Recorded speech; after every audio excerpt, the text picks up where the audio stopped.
All right, Shalom. First and foremost, before I begin this lesson, I want to give all praises, glory, and honor to Yahweh, Bahashim Yahweh Shai. Double honors to the apostles and elders of Great Millstone, Harun, teach well. Shalom, Wabarakim to you brothers and sisters out there. All right, the title of this lesson is going to be Dog Eat Dog World. All right, and that's the type of world that we're about to see, which really, this world is already dog eat dog, but it's especially about to ramp up real soon, and especially here in America.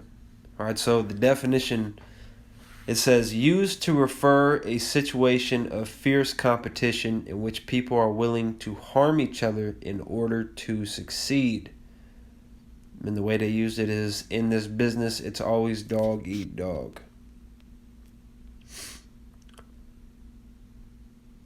A situation in which people will do anything to be successful, even if what they do harms other people. Right? Which the scriptures talk about how we are coming into a time like no other. This is Daniel chapter 12, verse 1. It says, "And at that time Michael shall stand up, the great prince which standeth for the children of thy people, and there shall be a time of trouble such as never was since there was a nation, even to that same time. And at that time thy people shall be delivered, every one that shall be found written in the book." So it's going to be the worst time to come upon the planet Earth.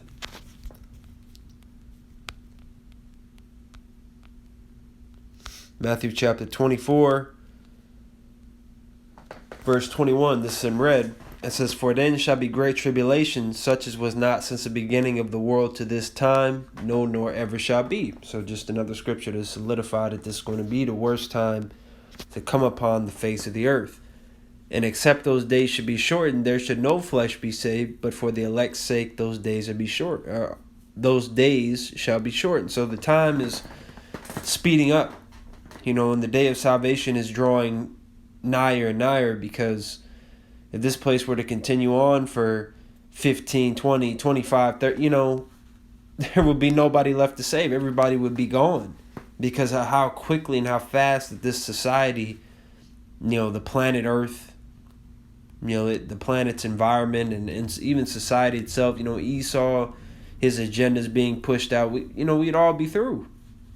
All right, but for the elect's sake, the days have been shortened. But we're about to, matter of fact, it's in this chapter. Matthew 24 and 12.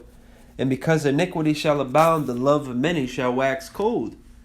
But he that shall endure unto the end, the same shall be saved." So as things get worse and worse out here, as things get more chaotic, as more wars break out, as famine, starts to hit America in the globe, different pestilences, wild beasts, newly created beasts, all these different plagues that the scriptures talk about coming upon Babylon. That is going to cause people to be more in that dog eat dog mentality, right? Where they're going to sit there and understand that, look, I need to feed my family, and it's just going to be all about them, right? To the point where, especially with the famine and the particular parts that are hit with that famine the worst, well, they're going to resort to eating people, all right? And you see that in movies, and in books and in video games, post-apocalyptic, all right? When they don't have food, or even sometimes they do have their own rations, and they still want people. Whether they want people, to exploit sexually, whether they want people to eat, whether they want to just murder people and steal their stuff. People become savages, all right? And especially these people in the world, the heathens and the two-thirds, they have no morality. They don't have a code of conduct, all right? You see how Jake act already, especially in the hood, in the projects. Jake be grimy. Jake be stealing, murdering, selling dope. All right, just completely through. So how much more do you think these people are going to be like when food prices shoot through the roof and they don't have no money for it no more? Or you are boarded up in your house and you have a generator and you have blankets and you have supplies, you have food, and they don't have any of that. And and that just goes for anybody. All right, not just Jake. These other nations. Esau. How you think Esau is gonna react when his daughter's stomach is growling out the ass? This man is already a wild man. Now he has a reason to be wild. Okay. So it's really about to get real ugly out here, whether you want to accept that or not.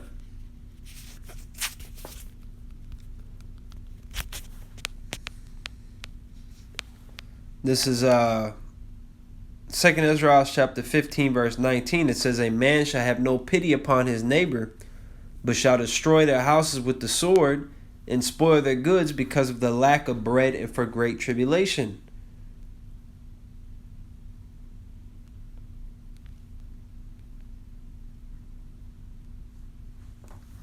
Hold on.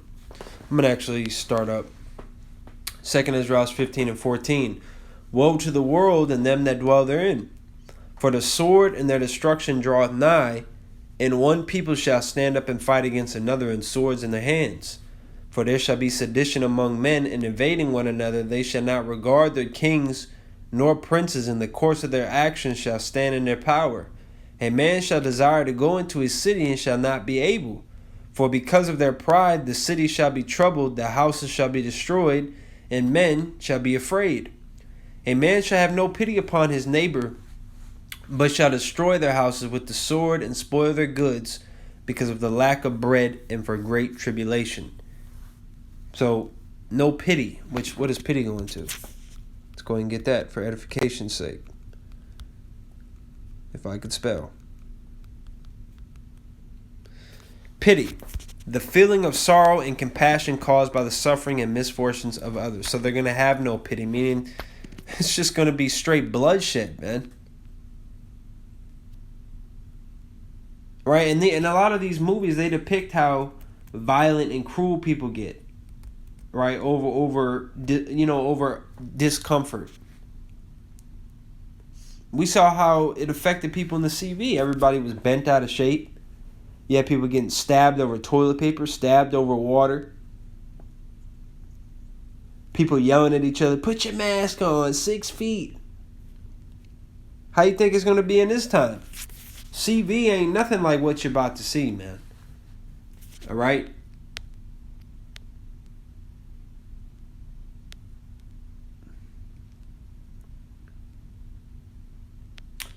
Second Ezra chapter 15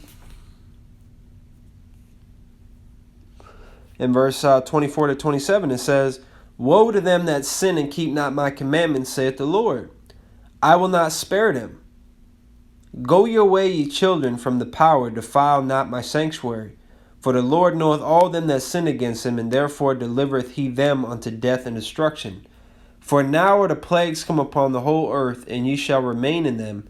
For God shall not deliver you, because ye have sinned against him." So if you want to get caught up in this purge activity that's about to begin, if you want to get caught up in these famines and these pestilences and martial law and the nuclear destruction and all the plagues that are going to come upon Egypt and destroy it, along with across the planet, which the planet is not going to get destroyed, just America, all right, in the land of Israel, but mainly America, right? We're going to deal with America is going to be destroyed, all right, but these plagues are going to go beyond just America. The whole world is going to get judged, all right? The whole planet Earth is going to go through turmoil, all right, and issues and calamities. So if you want to get caught up in these things, then continue to sin against the Lord and be disobedient unto him. But if you want to actually have a shot at salvation and getting beamed up, you and your household, then I suggest you buckle up and serve Yahweh Shemel Shai to the best of your ability, man. All right? So that just, really really just something I wanted to put up real quick, because it's gonna get real bad, man. And we can only imagine. The scriptures, they explain us, certain things, but reading it and seeing it is two completely different things, man. There ain't no amount of horror movies that you can watch that's gonna, have your mind ready for exactly what you're about to see in these times. All right, scriptures talk about how, people their hearts are gonna fail them. All right, especially at the coming of Yahushua. People's hearts are gonna give out when Yahushua returns, man. This is gonna be fucking brutal. So, and that's why Isaiah 33:6, wisdom and knowledge is gonna be the stability of our time. Right, this word is what's gonna keep us stable, because it gives us understanding. It gives us a way to conduct ourselves. It gives us a way to have thought processing. All right, how our mindset should be going through these things. All right, which is something that majority of these people don't have. They're just going to be out there, getting led on by their stomach, getting led on by their flesh, getting led on by irrational, emotional decisions.